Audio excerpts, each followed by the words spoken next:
Thank you for your prayers and support. I am amazed and hear daily about individuals and their walk with Christ and how they're abiding in Him. And I'm just grateful to see and hear that within our community of believers, God is doing some great things. Today, we are communicating and sending out both by a letter and by email. So it depends on how you receive that. Just explaining what our next steps for regathering and what it looks like.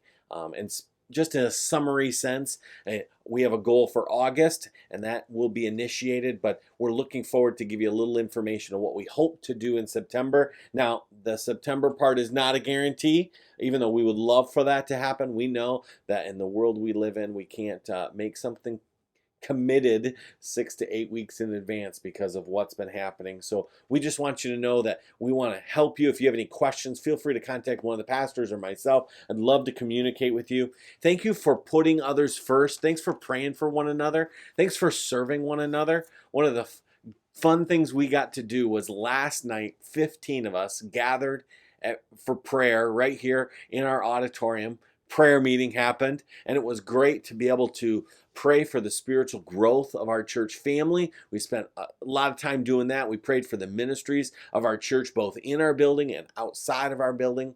We also spent some time praying for individuals, and then we ended our time just adoring God and who He is. And one of the prayers that I read to them was found, or is found, in 1 Samuel chapter 2. Hannah has just dropped off Samuel to his life of service, committing him back to God. And this is what she prays. My heart rejoices in the Lord. My horn is exalted in the Lord. I smile at my enemies because I rejoice in your salvation.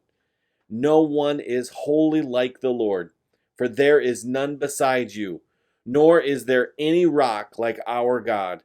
Talk no more so very proudly. Let no arrogance come from your mouth. For the Lord is the God of knowledge, and by Him actions are weighed.